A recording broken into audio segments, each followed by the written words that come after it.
কোরআনুল কারীমের সূরাতুল আসরটা আল্লাহ পাক এমন ভাবে তৈরি করেছেন, মানুষের সফলতা এবং ব্যর্থতা কোথায়, মানুষের সফলতা এবং ব্যর্থতা কোন জায়গায়, এই সূরার মধ্যে আল্লাহ পাক নির্ধারণ করে দিয়েছে। বলি সুবহানাল্লাহ।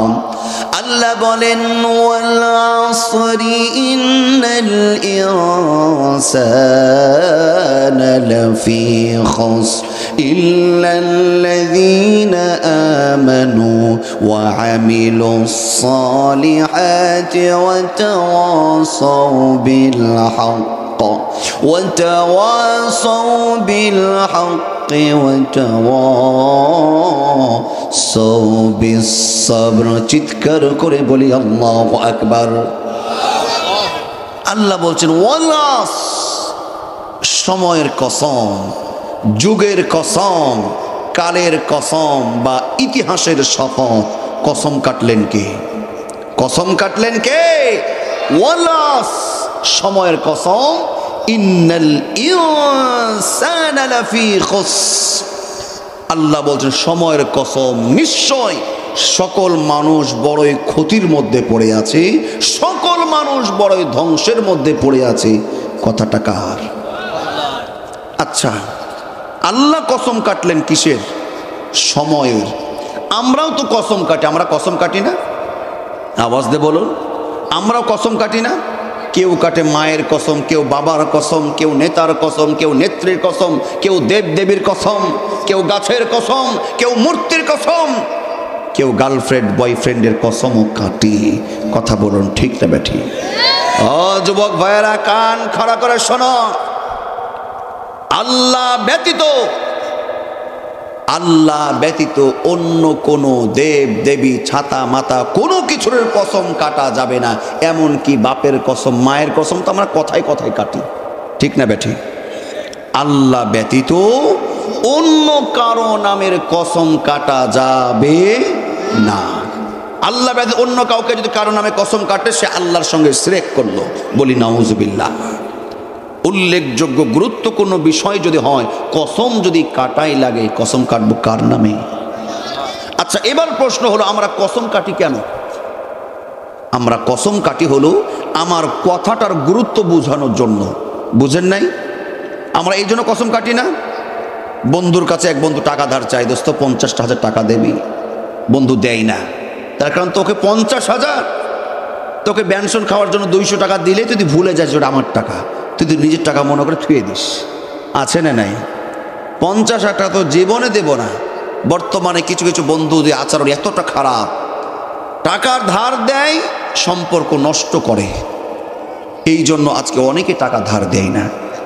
আমার কথাটা বোঝানোর জন্য আমরা কসম কাটি, বলি যে দোস্ত মায়ের কসম খেয়ে বলছি, তুই দে, 1 মাসের মধ্যে তোর আমি টাকা দিয়ে দিব। আমরা কথাটার গুরুত্ব বোঝানোর জন্য কসম কাটি। কথা বলুন, ঠিক কিনা? আল্লাহ কসম কাটলে গুরুত্ব বেশি, না কাটলে গুরুত্ব কম, এমন কোনো বিষয় আছে? এমন কোনো কথা আছে? আমার আল্লাহ কসম কাটলেও ওনার কথার যে ওজন, আমার আল্লাহ কসম না কাটলেও আল্লাহ পাকের কথার শক্তি, ওজন একটুও কমবে না। কথা বলুন, ঠিক না বেঠি? আমার ভাইয়েরা, এবার শুনুন,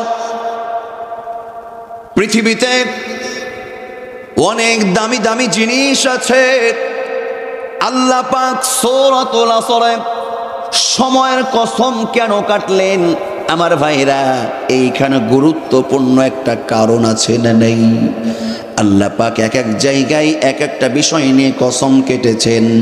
আল্লাহ পাক যেমন কোরআনুল কারীমে বলেন, ওয়াশ-শামসি ওয়া-দুহাহা ওয়াল-কমারি ইযা তালাহা।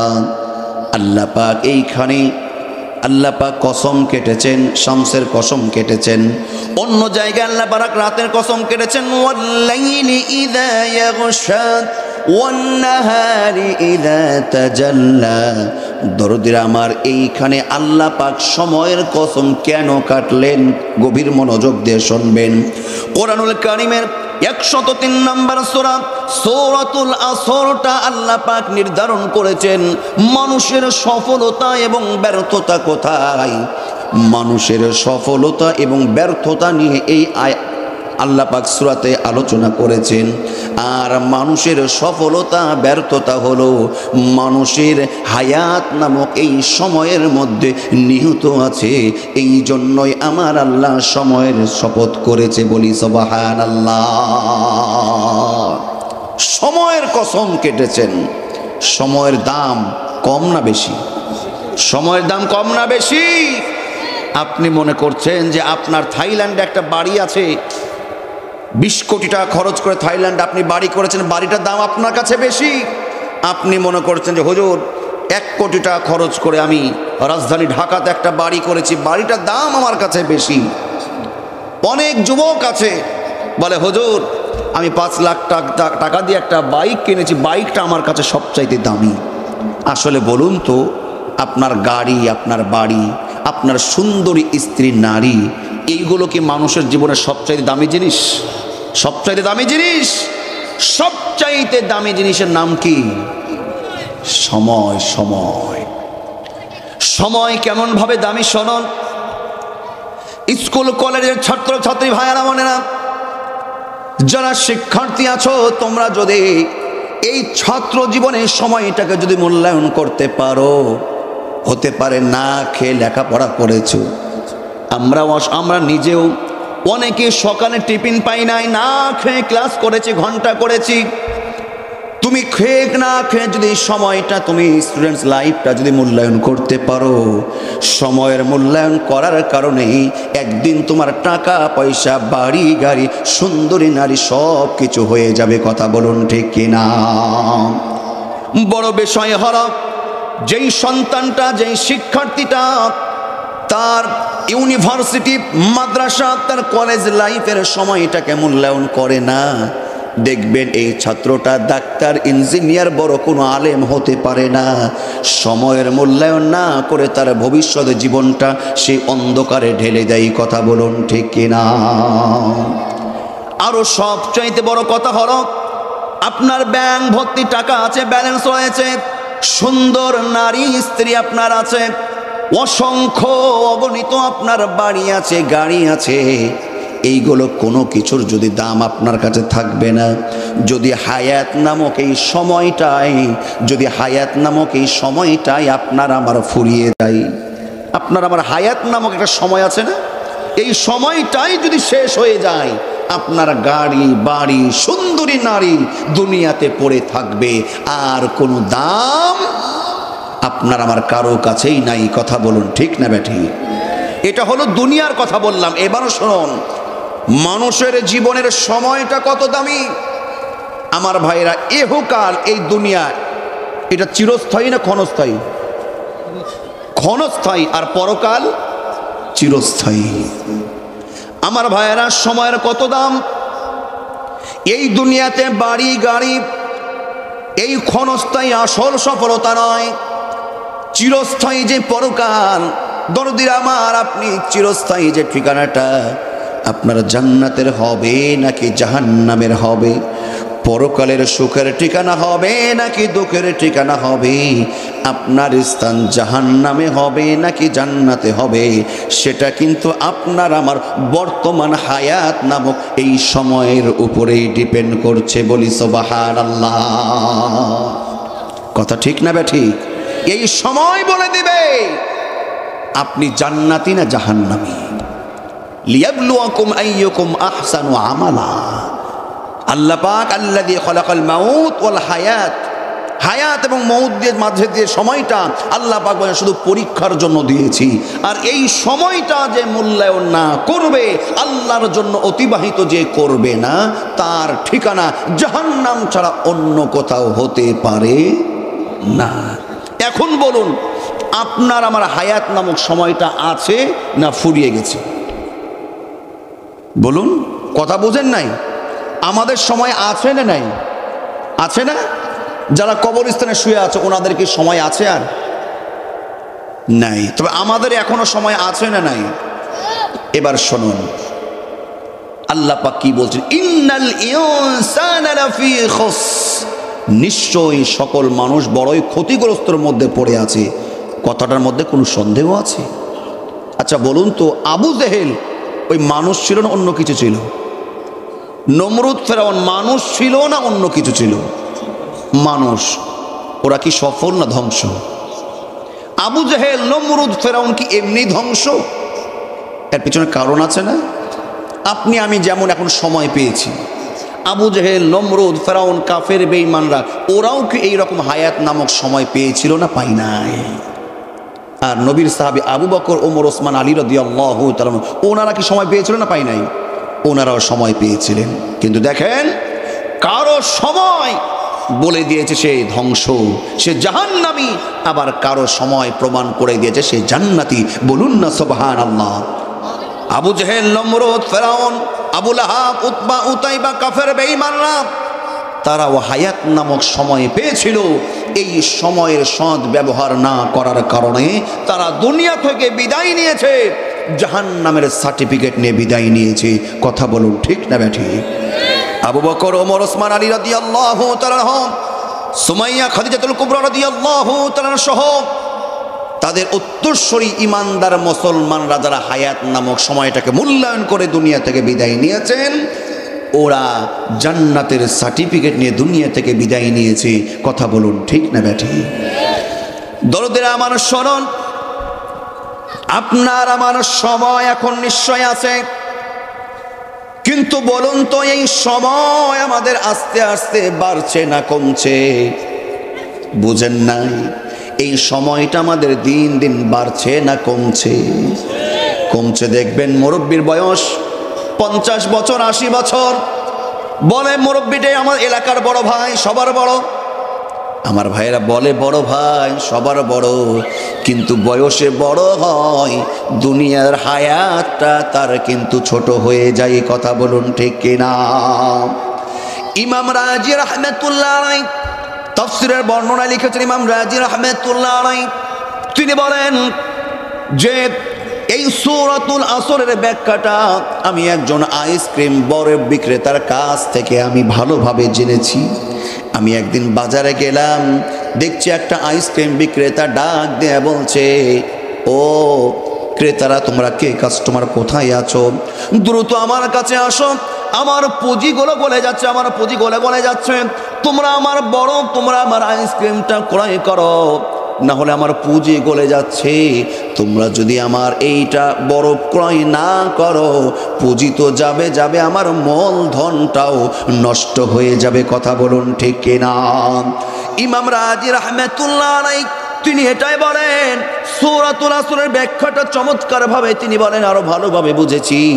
দরদিরা আমার, আইসক্রিম যেটা বরফ রেখে দিবেন আমার ভাইরা, যদি ক্রেতারা ক্রয় করে তাও কিন্তু গলে, ক্রয় না করলেও গলে কিন্তু শেষ হয়ে যায়। আপনার আমার হায়াত নামক যে সময়, এই সময়টা আল্লাহ নির্দিষ্ট করে বেঁধে দুনিয়ায় পাঠিয়ে দিয়েছে। আপনি আল্লাহর গোলামি করলেও আপনার হায়াত নামক সময়টা ক্ষয় হয়ে গলে যাচ্ছে, আবার শয়তানের গোলামি করলেও আপনার হায়াত নামক সময়টা গলে যাচ্ছে।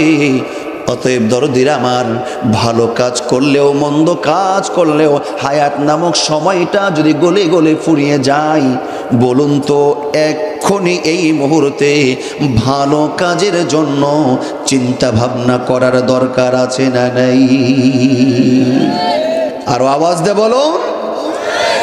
যারা নামাজ পড়ে, যারা ইসলামে আন্দোলন করে, যারা মানুষের উপকার করে, ওদেরও সময় কিন্তু ফুরিয়ে যাচ্ছে।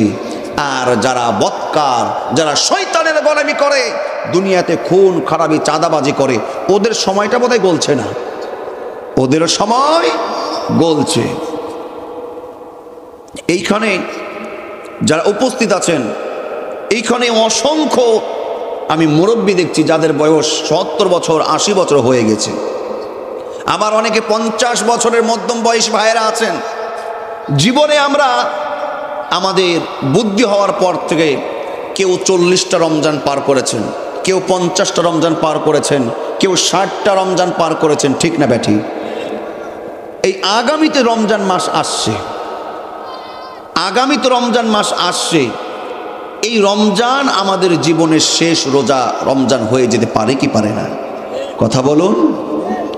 এই রমজানে তো এখনো কিছুদিন বাকি আছে, এই রমজান পর্যন্ত আপনি আমি পৌঁছাতে পারবো কি পারবো না কোনো গ্যারেন্টি আছে?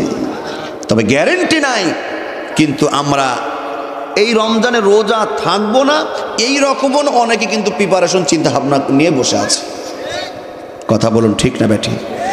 আমি বলতে চাই, জীবনে অনেক রমজান চলে গেছে, রোজা রাখেন নাই, আপনার চিন্তা ভাবনা আছে কোনো এক সময় রোজা রাখবো, এই আগামী রোজার পরে পরবর্তীতে রোজা আমরা পাবো তার কোনো নিশ্চয়তা নাই। আজকে নিয়ত করতে হবে এই সামনে যে ফরজ রোজা আসছে আমরা 30টা রোজাই করব ইনশা। হাত তুলে বলুন ইনশা, সবাই ইনশা আল্লাহ। হাত নামান, তার কারণ সময় ফুরিয়ে গেলে আফসোস করে কোনো লাভ। দরদের আমার এবার শোনুন, আল্লাহ সুবহানাহু ওয়া তাআলা সময়ের কসম কেটে বলছেন, নিশ্চয় সকল মানুষ ধ্বংসের মধ্যে ক্ষতিগ্রস্তের মধ্যে পড়ে আছে, তবে 4 শ্রেণীর মানুষ ব্যতীত। কয় শ্রেণীর? 4 শ্রেণীর মানুষ ব্যতীত। এই 4টা গুণ যাদের মধ্যে থাকবে আমার আল্লাহ বলছেন এই মানুষগুলো ধ্বংস ক্ষতি থেকে মুক্ত। বলি সুবহানাল্লাহ। 1 নম্বর আল্লাহ বলেন ইল্লাল্লাযীনা আমানু। আমার আল্লাহ রাব্বুল আলামিন বলছেন তারা ধ্বংস থেকে মুক্ত, তারা ক্ষতিগ্রস্ত না, তারা ব্যর্থ না। ইল্লাল্লাযীনা আমানু, যারা ঈমান আনয়ন করেছে। বলি সুবহানাল্লাহ। 1 নম্বর বৈশিষ্ট্য কি? যারা ঈমান আনয়ন করেছে। কথা বলুন, যারা ঈমান আনয়ন করেছে। আমরা কি ঈমান আনয়ন করেছি? আমরা ঈমান আনয়ন করেছি?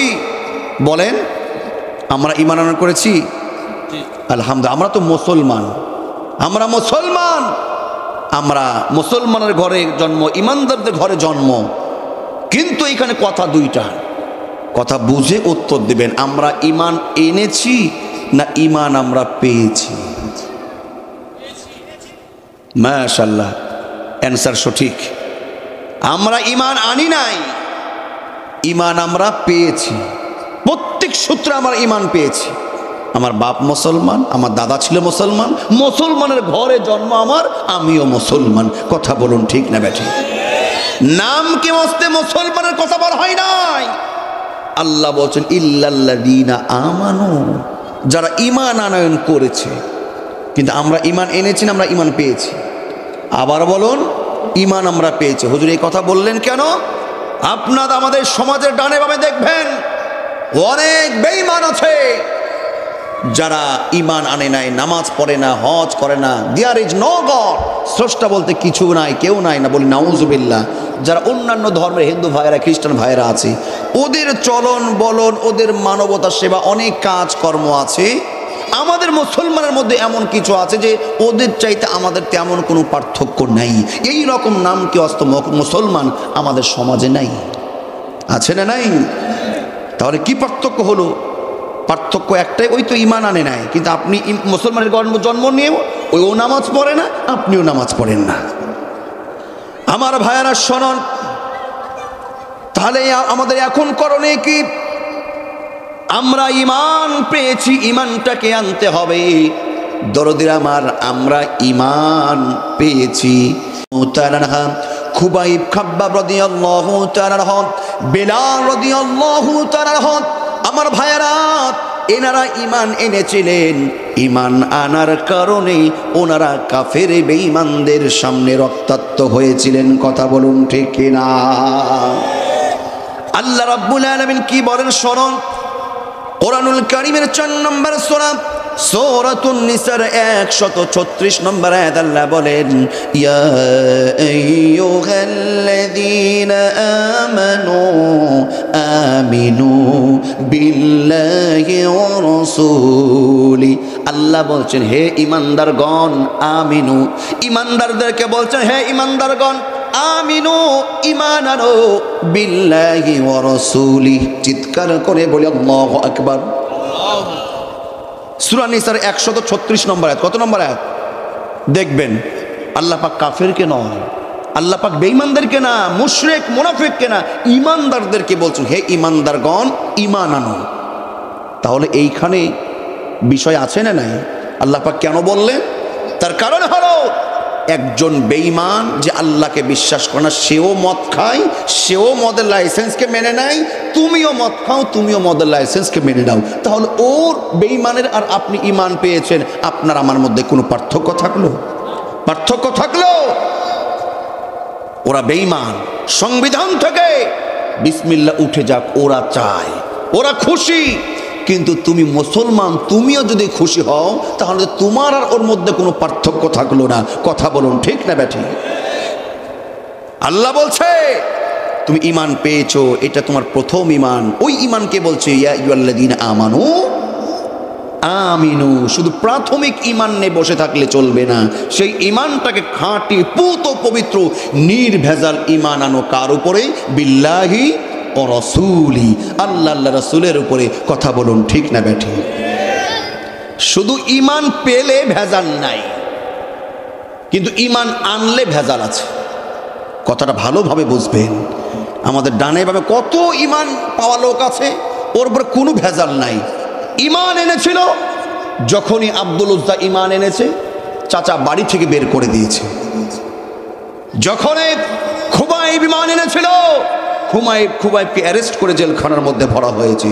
সুমাইয়া রাদিয়াল্লাহু তাআলা আনহা যখনই ঈমান আনয়ন করেছিল, আবু জেহেল তাকে উলঙ্গ করে, আবু জেহেল ঈমান আনায়ের কারণে সুমাইয়া রাদিয়াল্লাহু তাআলা আনহাকে হত্যা করে শাহাদাত বরণ করে দুনিয়া থেকে বিদায় করেছিল। সুমাইয়ার অপরাধ ছিল কয়টি? একটি অপরাধ। কি এনেছিল? ঈমান এনেছিল। দরদিরা আমার খেয়াল করুন, আমাদের সমাজে, রাষ্ট্রে, দেশে ভালো মানুষ, নামাজি মানুষ, হাজী সাহেব, মুখে দাড়ি, কিন্তু এই লোকটা এত বিপদে ছিল, এত মুসিবতে কেন পড়েছিল? এটাই প্রমাণ হয়ে গেল আমার ভাইরা, যার ঈমানটা যত বেশি আল্লাহ আল্লাহ রাসূলের উপরে, যে যত নির্ভেজাল ঈমান আনতে পারবে, দুনিয়াতে কাফের বেঈমানদের সামনে পরীক্ষার সে তত বেশি স্বীকারোক্ত দিবে। কথা বলুন ঠিক কিনা? ঈমান এনেছিল একজন এতিম অসহায় নবীর সাহাবী আব্দুল উজ্জা। এই আব্দুল উজ্জা ঈমান আনার কারণে চাচা যখন জানল এতিম আব্দুল উজ্জা বাবা নাই, চাচার ঘরে লালন পালন, চাচার ঘরে থাকে, চাচার ঘরে খাই। চাচা বলে, ও ভাতিজা আব্দুল উজ্জা, শুনলাম নাকি ঈমান এনেছো? ভাতিজা বলে, চাচা শুনবেন কেন? আপনি এখন নিঃস্বকে দেখেন, আমি এই জবান দিয়ে পড়ে আপনাকে শুনিয়ে দিচ্ছি। লা ইলাহা ইল্লাল্লাহু মুহাম্মাদুর রাসূলুল্লাহ সাল্লাল্লাহু। চাচা বলে, ভাতিজারে ঈমান এই মুহূর্তে ছেড়ে দিতে হবে। ভাতিজা বলে, চাচা ঈমান এনেছি, ছাড়ার জন্য নয়, ঈমান ছাড়বো না। চাচা বলে, ভাতিজা তুমি কি জানো এই ঈমান আনলে তোমার কি অবস্থা হবে? ঈমান রাখলে কি ক্ষতি তোমার হবে?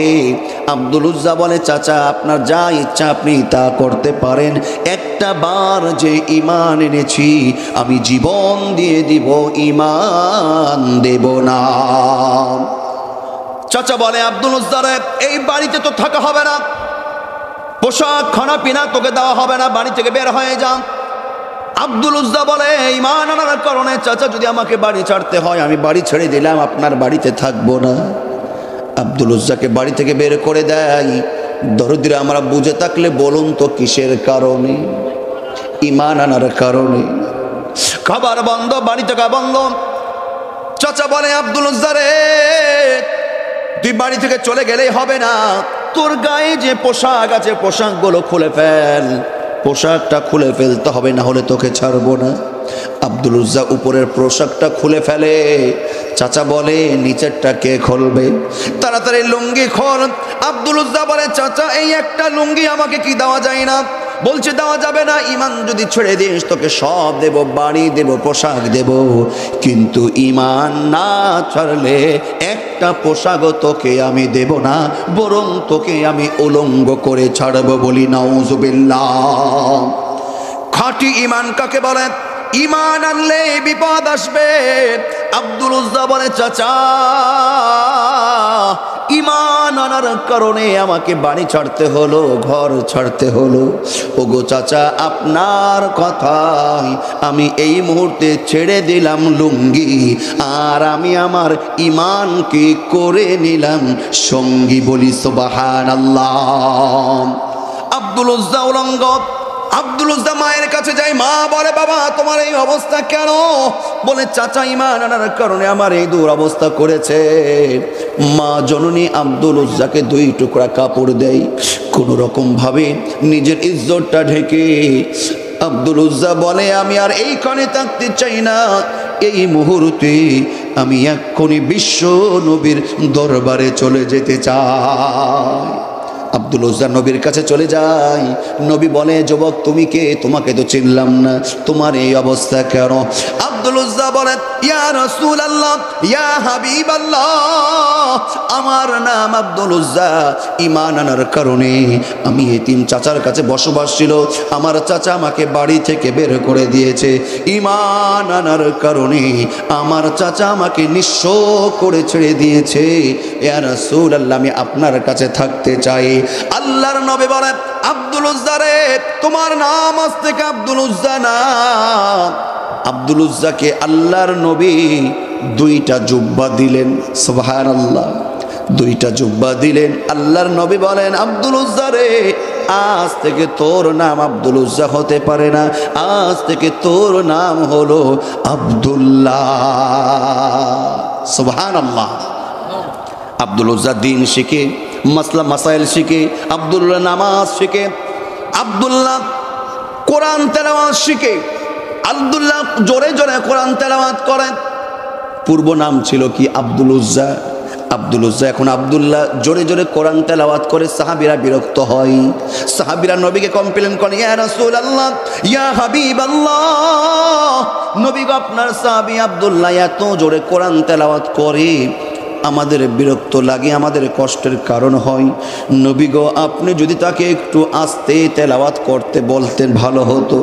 আল্লাহর নবী বলে, সাহাবীরা রে, আব্দুল উজ্জাকে কোরআন তেলাওয়াত উচ্চ স্বরে করতে তোমরা বারণ করো না। তার কারণ আব্দুল্লাহ ঈমান আনয়ন করাটা এটা মোটেই সহজ ছিল না, বড়ই কঠিন পরীক্ষার মাধ্যম দিয়ে আব্দুল উজ্জা ঈমান পেয়েছে। বলি সুবহানাল্লাহ, আল্লাহু আকবার। এই রকম ঈমান আমাদের আনার দরকার আছে না নাই? আর আওয়াজ দেব, আছে না নাই? ঈমান আনবো হুজুর, ঠিক আছে। ঈমানদার কখনো, ঈমান যদি থাকে কার উপরে? আল্লাহর উপরে, পরকালের উপরে। ঈমান যদি থাকে, ঈমানদার কখনো ঘুষ খেতে পারে না। ঈমানদার কখনো সুদের ব্যবসার সঙ্গে জড়িত থাকতে পারে না। ঈমানদার কখনো 14ই ফেব্রুয়ারি বিশ্ব বেহায়াপনা ভালোবাসা দিবস ঈমানদার কখনো পালন করতে পারে না। ঈমান, ঈমান বড় দামি জিনিস, ঈমান বড় দামি জিনিস। দরদি আমার, আপনাকে আল্লাহ পাক আমাকে যে একটা নির্দিষ্ট রিজিক দিয়ে দুনিয়ায় পাঠিয়েছে, আপনি যখন চিন্তা করেন যে আমার এই দিয়ে ব্যবসাতে হবে না, আমার ব্যবসাটা কিভাবে বাড়াতে হবে, তখন কেউ আল্লাহর উপরে ভরসা, ঈমানটা দূরে সরে দিয়ে তখন কেউ খায় সুদ, কেউ খায় ঘুষ। কথা বলুন, ঠিক না বেঠি? ঈমানদার কেমন হতে হবে? আপনার তাওয়াক্কুল, ভরসা সব কিছু একজনের উপরে থাকা লাগবে।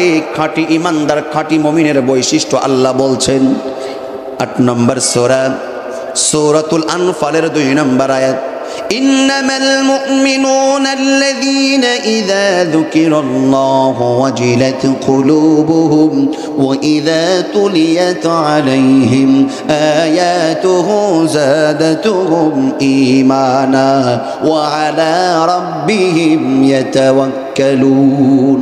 আল্লাহু আকবার। আল্লাহ রাব্বুল আলামিন বলেন, ইযা যুকিরাল্লাহু ওয়াজিলাত কুলুবুহুম, যখন আল্লাহর জিকির তার সামনে বলা হয়, আল্লাহর জিকির যখন তার সামনে স্মরণ করিয়ে দেওয়া হয়, দরদিরা আল্লাহর জিকিরটা কি? আল্লাহর জিকির একটা হলো কোরআন। এই কোরআনের প্রত্যেকটা বিধান, প্রত্যেকটা নির্দেশনা যখন মানুষের সামনে বলা হবে, কোরআনের মাহফিল থেকে, মসজিদের মিম্বার থেকে যারা ইমানদার হবে, আল্লাহর স্মরণ, আল্লাহর জিকিরগুলো শুনে ইমানদার ঠিক থাকতে পারে না, আল্লাহর ভয়ে হৃদয়টা কাঁপতে থাকবে। কথা বলুন ঠিক কিনা? যখন মসজিদের মেম্বার থেকে কোরআনের আলোচনা করা হয়, কোরআনের তেলাওয়াত করা হয়, তাফসীর মাহফিল থেকে কোরআনের তেলাওয়াত করা হয়, কোরআনের তেলাওয়াত অনেকেরই ভালো লাগে না, ঠিক না ঠিক? সবার ভালো লাগে? সবার যদি ভালো লাগতো তাহলে মুসলমানের দেশে আমার ভাইরা কোরআনের মাহফিলে 144 ধারা জারি হতো না।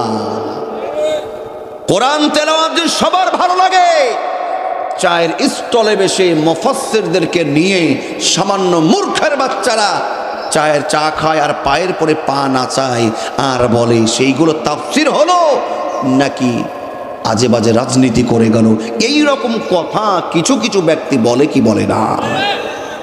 ওয়াইদা তুলিয়াত আলাইহিম আয়াতুহু যাদাতুহুম ঈমানা, বলবে তো তারা যাদের ঈমানের মধ্যে ভাইরাস আছে, আর তারা বলবে না যারা খাঁটি ঈমান। আল্লাহ বলছেন ওয়াইদা তুলিয়াত আলাইহিম আয়াতুহু যাদাতুহুম ঈমানা, আমার আল্লাহ রাব্বুল আলামিন বলছেন ঈমানদার মুমিনরা যদি হয়, কোরআনের তেলাওয়াত, কোরআনের আলোচনা শুনে তাদের ঈমানটা স্থির থাকে না, বরং ঈমানটা আরো বেড়ে যায়। বলুন না সুবহানাল্লাহ।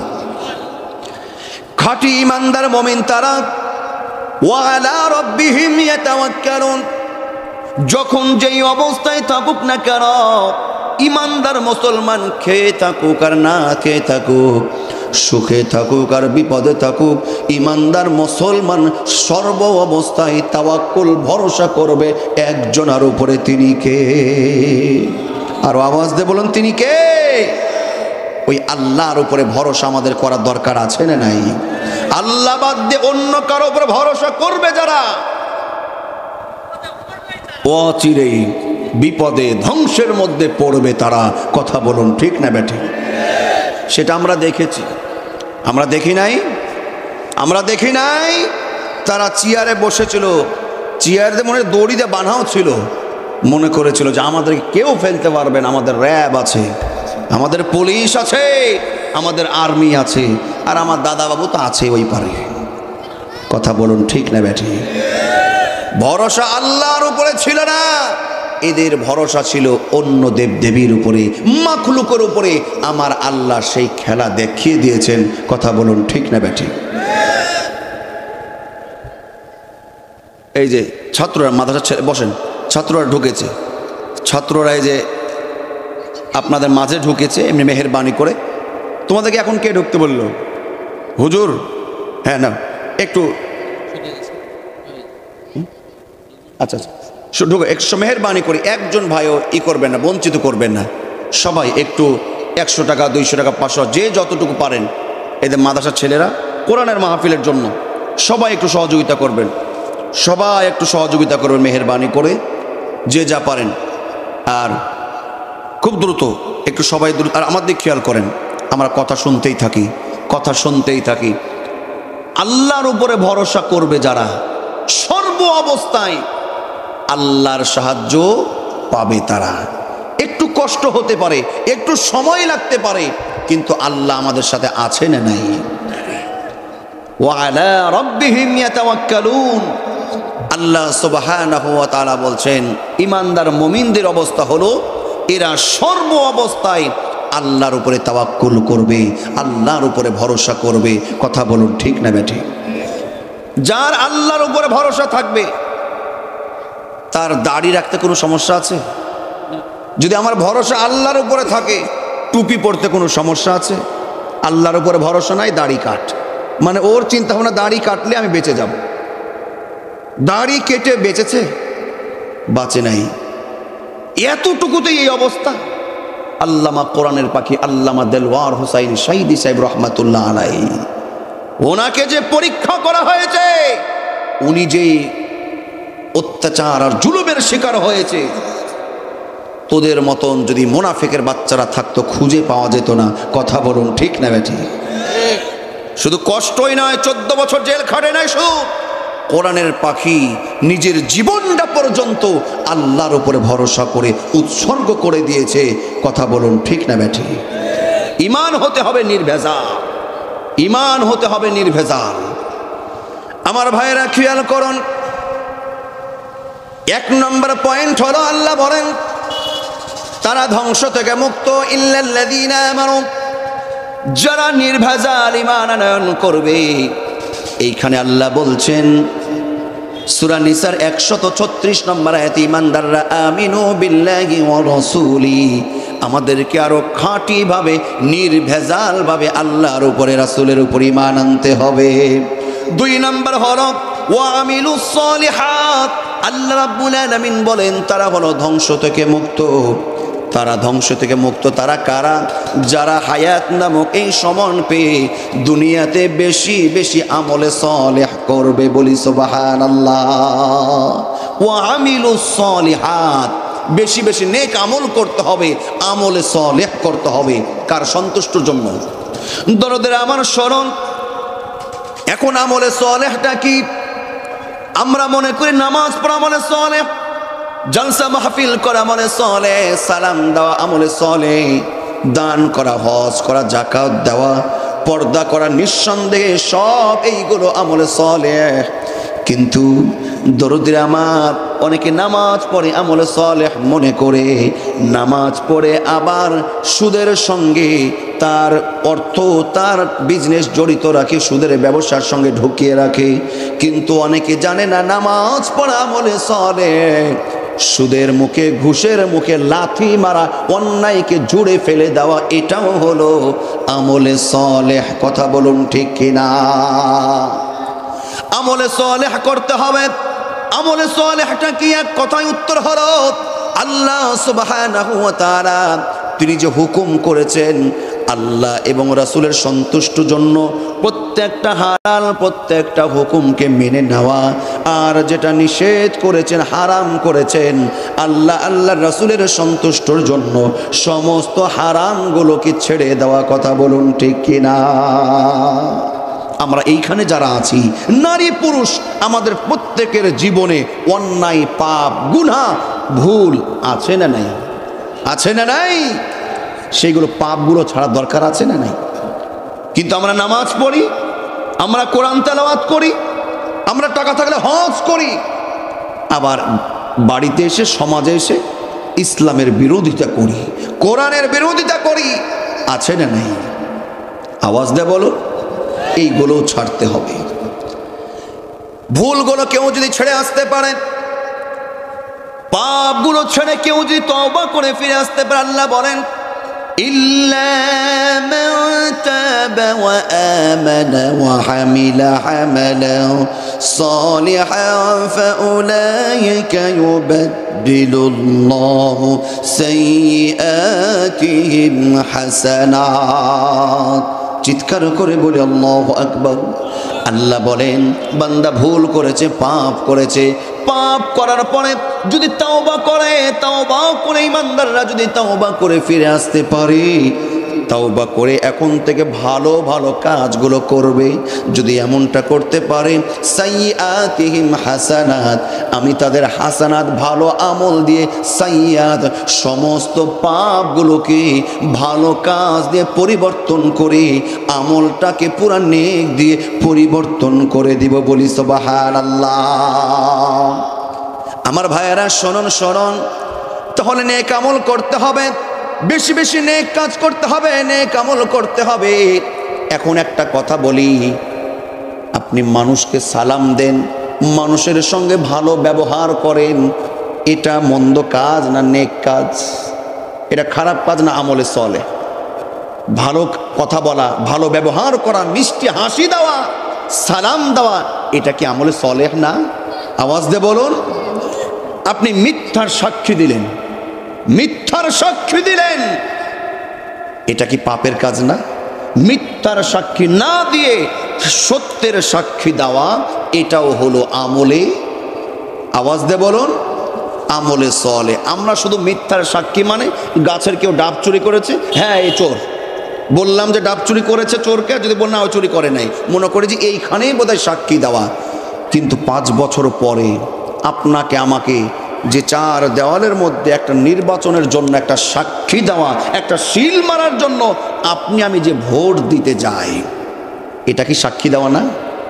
আর আওয়াজ দিয়ে বলুন, আপনি জেনে শোনে কোনো জুয়াখোর, গাঁজাখোর, তাড়িখোর, মদখোর, চাঁদাবাজিকে যদি আপনি সমর্থন করেন, সুপারিশ করেন, সিল মারেন, ভোট মারেন, আর এই আপনার সুপারিশে, আপনার ভোটে সে যদি সমাজের দায়িত্ব পায়, এই মদখোর, তাড়িখোর, চাঁদাবাজি এসে সমাজে যত অন্যায় করবে, বেহাইয়াপনা করবে, যত পাপ করবে, আপনি যে আপনি একটা মিথ্যা সাক্ষী দিলেন, খারাপ মানুষকে সমর্থন করলেন, সে যতগুলো সমাজে, রাষ্ট্রে যত খারাপ কাজ বাস্তবায়ন করবে, আপনারও কবরে একটা গুনাহ না নেকি চলে যাবে? নেকি যাবে না, একটা পাপ আপনার কবরেও সদকায়ে জারিয়া হিসাবে চলে যাবে। কথা বলুন ঠিক না বেঠে? কথা বোধহয় বুঝেন নাই। এইখানে সঠিক জায়গায় সমর্থন করা, সঠিক জায়গায় সুপারিশ করা, আপনার একটা ভোট এটা একটা সুপারিশ, আপনার একটা সিল এটা একটা মতামত। আপনি যদি ভালো জায়গায় সুপারিশ করতে পারেন, দরদির আমার, সে এসে সমাজে কাজ করবে, মহিলাদেরকে পর্দার ব্যবস্থা করে দিবে, ছেলেদের জন্য নামাজের ব্যবস্থা করবে, আমার বাইরে সুদ ঘুষ মুক্ত সমাজ ব্যবস্থা করবে। এক কথায় যত ভালো কাজ, মানবতার কাজ, সেবার কাজ করবে, ওই নেতা, ওই শাসক সোয়াব পাবে কি পাবে না? উনি পাবে, আপনি আমি তো পাবো না। কথা বলেন, আপনি আমি পাবো না? নিঃসন্দেহে পাবো। আপনি সঠিক জায়গায় সুপারিশ করা, ভোট দেওয়া, এটাও একটা বড় আমলে সলেহ। কথা বলুন ঠিক না বেঠিক? একজন সঠিক মানুষকে যদি সঠিক চেয়ারে আপনি বসাতে পারেন, যেই নেতা সবসময় অন্যায়ের বিরুদ্ধে কথা বলবে, লড়াই করবে, যেই নেতা ভালো জিনিস প্রতিষ্ঠা করবে, মানবতার সেবায় নিজেকে আত্মনিয়োগ করবে, বিধবার পাশে দাঁড়াবে, এতিমের পাশে দাঁড়াবে, গরিব অসহায়ীদের পাশে দাঁড়াবে, আমার ভাইয়েরা, এই নেতাকে আপনি সুপারিশ করার জন্য এই সমাজে যত ভালো কাজ বাস্তবায়ন হবে, আপনি আমি কবরে চলে গেলেও ও আমিলুস সলিহাত, একটা নেক কাজের সাক্ষী, সুপারিশকারী হওয়ার কারণেও আল্লাহ পাক আপনার আমার কবরে একটা নেক আমলের সব সদকায়ে জারিয়া পৌঁছে দিবে। বলি সুবহানাল্লাহ।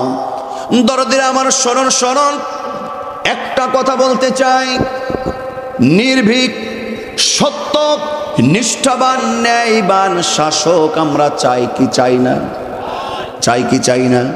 এমন শাসক আসুক যে আমাদের দুঃখ কষ্টগুলো দূর হয়ে যাবে, সমাজের অশান্তিগুলো দূর হয়ে যাবে, লুটতরাজ, সন্ত্রাসী, চাঁদাবাজিগুলো নির্মাণ হবে। আমার ভাইয়েরা, এইরকম একজন আমরা সমাজের মেম্বার, চেয়ারম্যান, এমপি, মন্ত্রী চাই কি চাই না? আর আওয়াজ দিয়ে বলতে চাই কি চাই না? আর আজকে আমাদের কপাল পড়েছে কোথায় জানেন? আমাদের কপাল পড়েছে তখন আমরা অযোগ্য মানুষদেরকে বড় বড় চেয়ারে বসিয়েছি যখন। আরো আওয়াজ দিয়ে বলুন।